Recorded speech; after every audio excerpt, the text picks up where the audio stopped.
The 2026 World Cup format makes no sense until now. The 2026 FIFA World Cup is bigger, it's longer, it's more complicated. And somehow FIFA looked at the world's biggest sporting event and said, you know what this needs? More teams. For the first time ever, 48 countries will compete for the World Cup.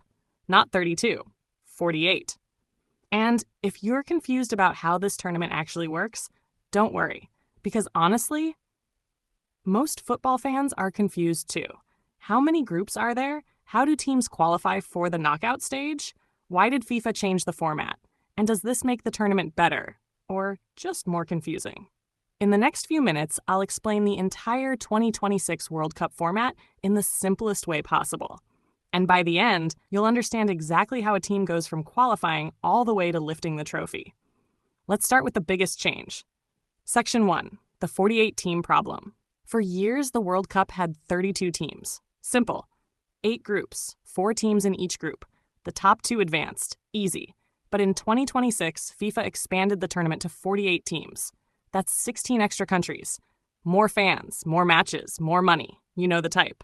At first, FIFA considered putting teams into groups of 3, which sounded simple. It wasn't. Because when only 3 teams are in a group, weird things can happen. Teams can play for specific results. Fans start doing math instead of enjoying football. Nobody wanted that, so FIFA changed the plan. And here's where it gets interesting. Section 2, the new group stage. Instead of groups of 3, there will be 12 groups. Each group has 4 teams, just like before. That part is familiar. Each team plays 3 matches, one against every other team in its group. Win a game, 3 points. Draw, 1 point. Lose? Well, better luck next match. After all the group games are finished, the top 2 teams from each group qualify automatically. So that's 24 teams already moving on. But wait, we're not done, because this World Cup refuses to be simple. Section 3, the best third-place teams. 12 groups means 12 third-place teams. But FIFA doesn't eliminate all of them.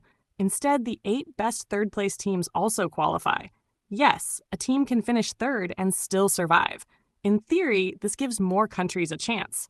In practice, it means fans will be staring at giant comparison tables wondering who advances. Goal difference, goals scored points, tiebreakers, lots of spreadsheets. Football fans suddenly become accountants. The important thing is this. 24 teams from first and second place qualify. 8 more teams qualify from third place. That creates a total of 32 teams moving into the knockout stage. And that's where things get really interesting. Section 4, the new knockout round. Normally, the World Cup starts its knockout stage with 16 teams. Not anymore. Now it starts with 32, which means there's an entirely new round. The round of 32. Think of it like adding an extra level to a video game. You thought you were close to the final boss.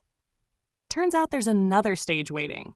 So after the group stage, the tournament goes. Round of 32, round of 16, quarterfinals, semifinals, final, 5 knockout rounds. That's a lot of football, and it means teams must survive more matches than ever before.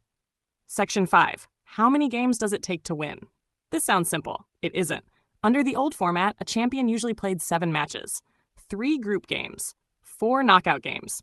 Done. In 2026, the champion will likely play 8 matches, 3 group games, then 5 knockout games. 1 extra match doesn't sound huge, but at the highest level of football, that's massive. More fatigue, more injuries, more opportunities for surprises, and more chances for underdogs to make history.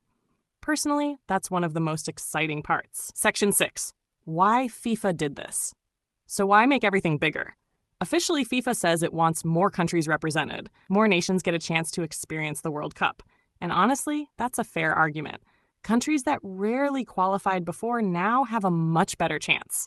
Fans around the world get involved. New football stories get created. But there's another reason too. More teams means more matches. More matches means more viewers. More viewers means more money. Shocking, I know. A global sports organization liking money. Who could have predicted that? Still, whether you love the change or hate it, the expansion is happening, and football is entering a completely new era. Section 7. The one thing you need to remember. If all these numbers are making your brain hurt, remember this one sentence. The 2026 World Cup is basically the old tournament, but bigger. 12 groups instead of 8, 48 teams instead of 32, 32 knockout teams instead of 16, and one extra knockout round. That's it. Once you understand that, the whole format suddenly starts making sense. And that's the funny thing. At first glance, the 2026 World Cup looks ridiculously complicated. But underneath all the new numbers, it's really just a larger version of the tournament we've always known. The real question is whether bigger automatically means better. Will more teams create more unforgettable moments? Or will the tournament become too crowded? We're about to find out. And when the first match kicks off, the biggest World Cup in history will finally begin. If this video helped make the format make sense, subscribe for more simple sports explainers, because sports are complicated enough already.